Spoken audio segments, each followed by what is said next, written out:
Souvent, on est amené à résoudre des problèmes. On est là pour ça, hein. Et c'est vrai que par notre culture scientifique, on a souvent une méthode. Et cette méthode, c'est important. Déjà, ça donne des repères à tout le monde, tant aux élus qu'à nos équipes. Et ça nous pousse aussi souvent à donner du sens. Ce qu'en fait, on appelle design de service, nous, c'est un peu dans nos gènes, hein. Et ben oui, on va se mettre à la place de l'usager. Oui, on va brainstormer, on va réfléchir tous ensemble et oui, on va tester.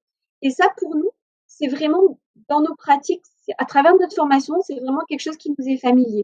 Et à l'heure des gilets jaunes, à l'heure où on nous demande d'être, on va dire efficient et d'apporter des solutions concrètes et même rapides, ben, c'est un véritable atout. Pour moi, oui, parce que, on a vraiment toujours une volonté d'innover, de se mettre en mouvement. Pour donner l'exemple, là, en tant que DGS, je me suis retrouvée confrontée dans une petite Comcom, à des difficultés de mobilité et bah, j'ai été, je pense, un atout dans la gestion de cette problématique parce que je comprenais, je parlais le même langage de mes agents, je parle souvent de bon sens, en fait.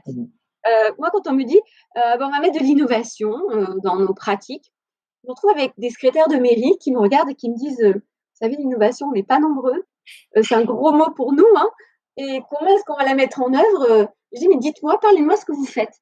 Et c'est là qu'on se rend compte que l'innovation, ils en produisent tous les jours, mais en fait, pour eux, c'est du bon sens.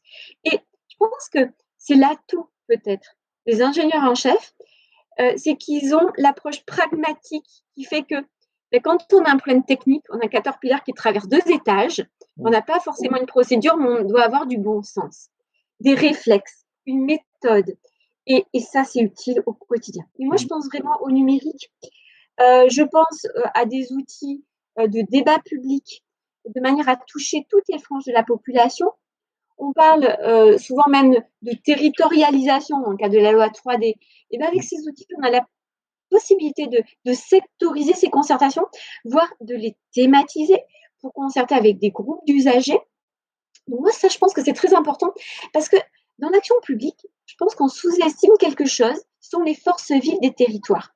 Et ça, on s'en est rendu compte pendant le Covid. Comment démultiplier l'action des collectivités locales? Nous ne sommes pas seuls. Nous n'avons pas des moyens qui sont exorbitants et on le voit dans les collectivités rurales. Mais les entreprises, les associations sur notre territoire, on a la chance d'avoir un tissu associatif très vivant.